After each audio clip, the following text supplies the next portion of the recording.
Yes, good morning, children. Today we go to the new chapter, part 2, Indian history through the eyes of travelers. In general, historians reconstruct the past by using the archaeological evidences, coins, inscriptions, literary evidence, foreign travelers' accounts, even that oral testimonies. But in this chapter, we go to that three important travelers' accounts, how useful to reconstruct the history from 10th to 17th century. If you go through that, these three chapters, three travelers are nothing but Al-Biruni, Ibn Battuta and Francois Bernier. See, in medieval period, many more travelers came to India. They explored their possibilities to disclose our rich heritage and culture to the European society and Asian society. If you go through that, at that time, Al-Biruni, Morocco, Battuta, Ibn Battuta, even Niccolo Conti, Barbosa, and Montesquieu and Peter Mundi, Tavernier, and Francois Bernier came to India and visit and get the more knowledge about the Indian history, society, and culture. But out of these different scholars, travelers, we go to only three travelers are very important. Al-Biruni, Ibn Battuta, and Francois Bernier. Here, Al-Biruni belongs to Uzbekistan. He composed that work Kitabul Hind in Arabic language, giving vivid description about the caste system and Varna system. And another person, where there is Ibn Battuta, came to India, 14th century. He wrote Rihla, his book providing vivid description about the Islamic laws as well as that Indians' colorful markets and cities. Then, if you go to that, these are the three travelers having three different perceptions. Perceptions are nothing but notions of that particular traveler about the Indian society and Indian culture, where we discuss in that 11th class perceptions about the American natives and American native people's perception about the Europeans. In the same way, here these three scholars give that different opinions, notions about the Indian culture, heritage, literature, and dynastic roles. This is the first person where we go through in detail about Al-Biruni. Al-Biruni wrote Kitabul Hind. He belongs to Khwarizm. He born in 1973. He was well versed in the different languages Persian, Arabic, Hebrew, Sanskrit, and even familiar with not familiar with Greek. He touched with the Sindh province when Muhammad Ghazni conquered Sindh under his control. Wherever he conquered, he gave more respect and honor to the scholars and philosophers. That's why that Al-Biruni captured and take him to the Ghazni. From that time onwards, he concentrate on Punjab or Sindh province about the Indian society. He wrote the Kitab ul Hind in Arabic language where there is 80 chapters, deals with different areas and different perceptions. That is nothing but philosophy, festivals, astronomy, weights and measures. In this chapter, we adopted distinctive strategies begin with questioning and description based on the Sanskritic version.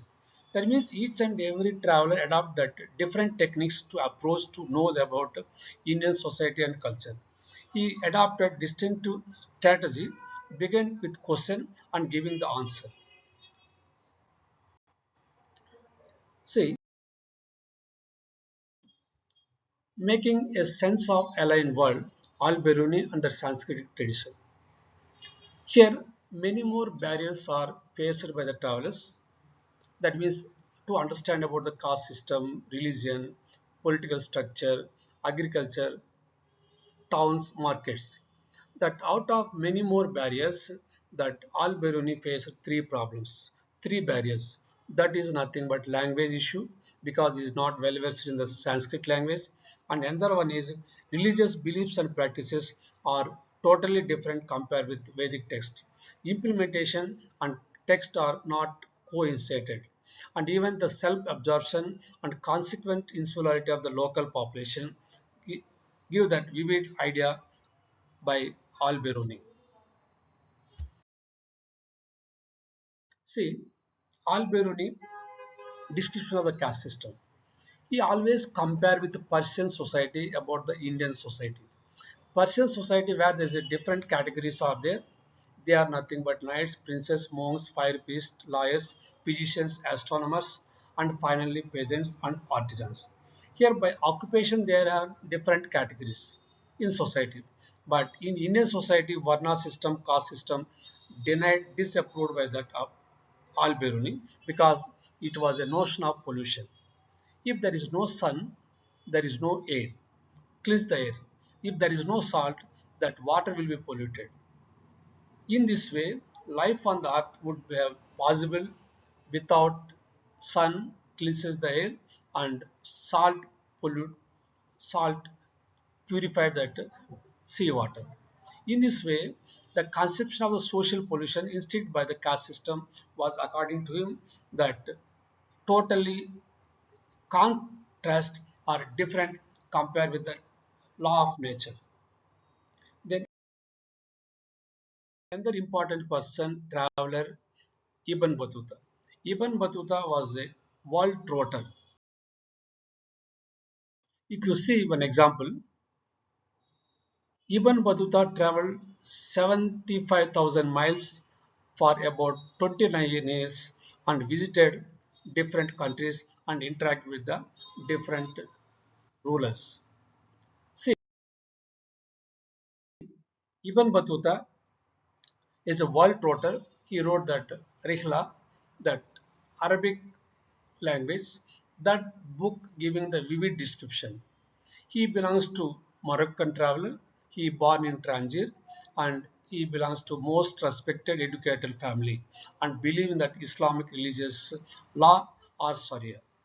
Unlike most travelers, Ibn Battuta considered the experience gained through the travels is more important than source of knowledge than books.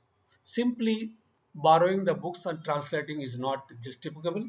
According to him, he gained the personal experience by traveling different places. Before came to India, he went to Makkah. In meantime, he visited most of the South Asian countries, that to Syria, Iraq, Persia, Yemen, and other parts of the Eastern Africa.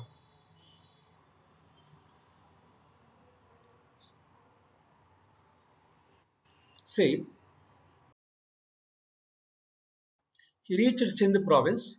From Sindh province, he get that Sultan's patronage, Sultan's support, and giving generous patron to that scholars and philosophers.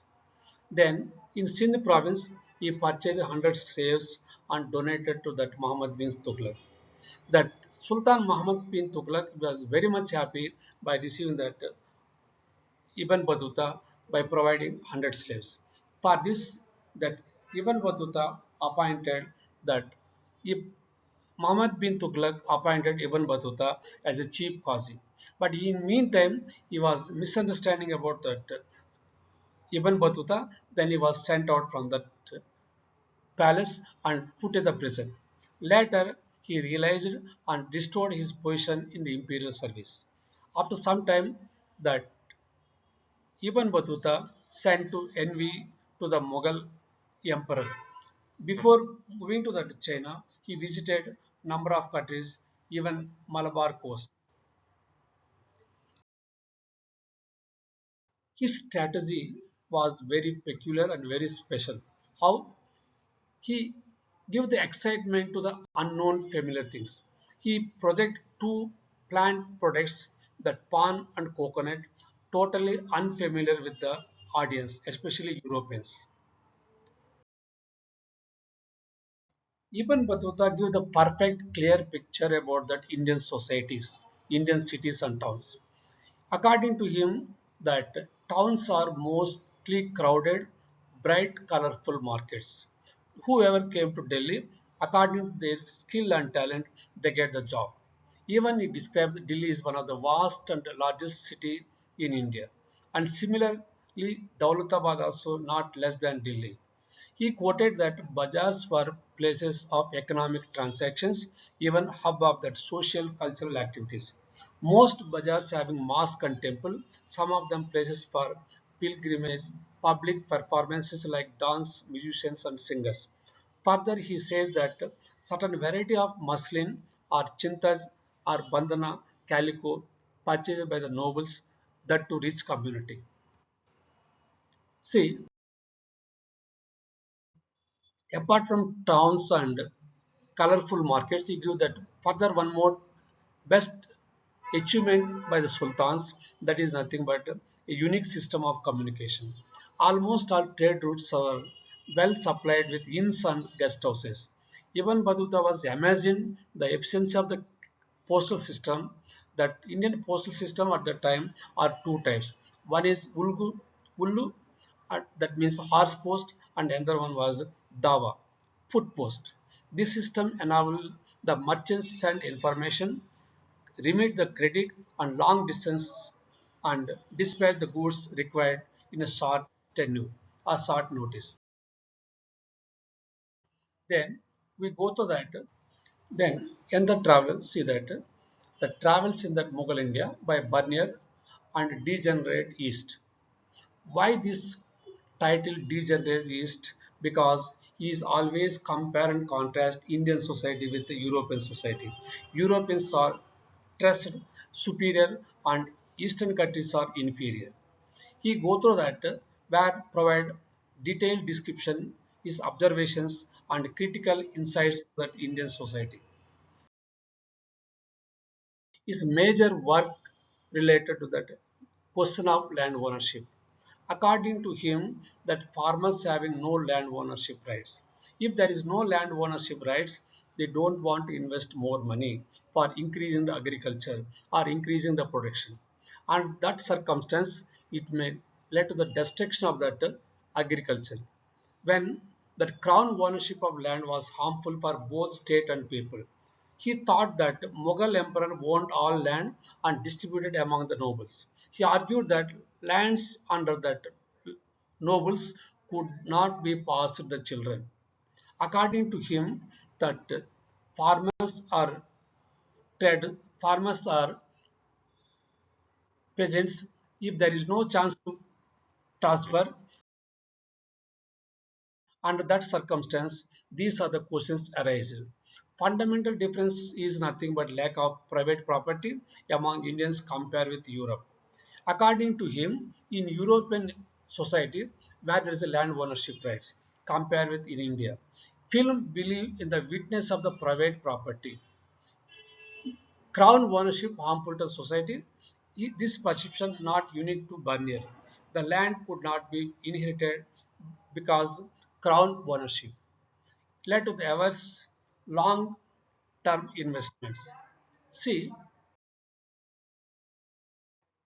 when the land is not transferred from father to son, they don't want to invest money. Why? That may be not possible. If land given to the someone else, that's why they did not pay attention to invest large amount or huge amount by the peasants or nobles, because at what time they were removed and what time they were recruited. Yes,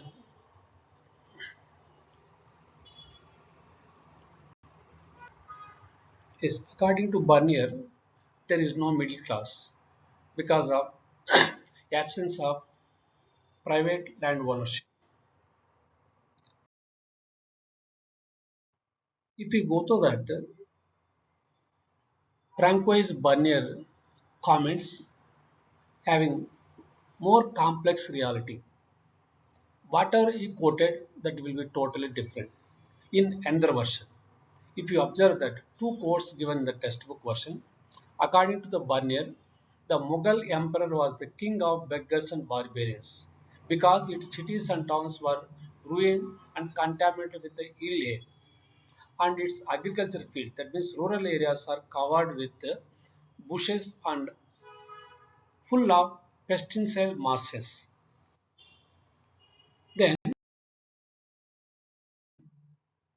that because of crown ownership. As per the sources in that Mughal court, Abul Fazl clear-cutly mentioned the land revenue was the remuneration of sovereignty. It is not a land rent, it is not a land tax, it is a crop tax, according to him. None of the Mughal official documents suggested that state was the sole owner of the land, not by the emperor. In that way, that Barnier accounts influenced that European philosophers, especially on 18th century onwards. French philosopher Montesquieu used this account to develop the idea of Oriental despotism. It may threat to that agriculture, ruin the agriculture. This idea further developed as the concept of Asiatic mode of production by Karl Marx in the 19th century. He argued that imperial court presided over that these village communities, respecting their autonomy as long as flow of that sovereignty was unimpeded. This regarded that stagnation in the agriculture production, the farmers become a further poorer.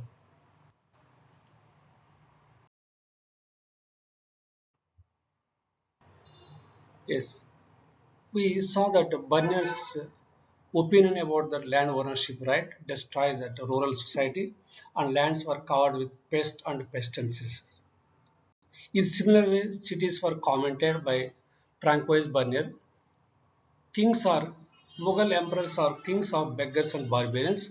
Cities are contaminated with ill air or polluted air. That and this more complex social reality is totally different. How it is different?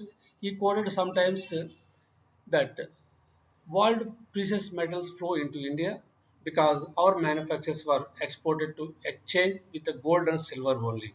And even he noticed that existence of prosperous merchant community engaging in long distance trade. These are all shows that social reality is totally complex.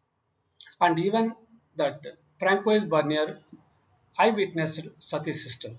Sati system is widespread in India according to his version, where that died husband women were forced to die in that death panel.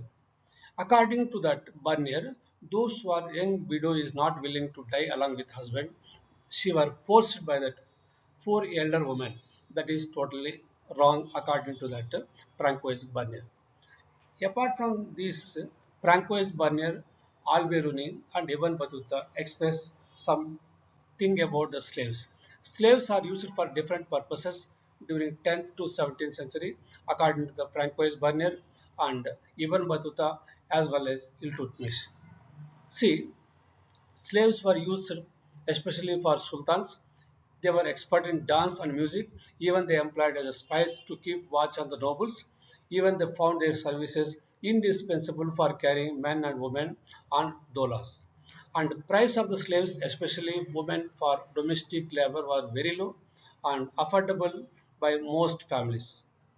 In that way, these three philosophers, travelers, giving the vivid description about that Indian history from 10th to 17th century. Thank you very much, Beta. If any doubt, I will clarify it tomorrow when I give that model demo and allow to children to speak about each and every traveler. Then we compare and contrast among these three travelers' opinion about various issues mentioned in their verse. Thank you and thank you very much.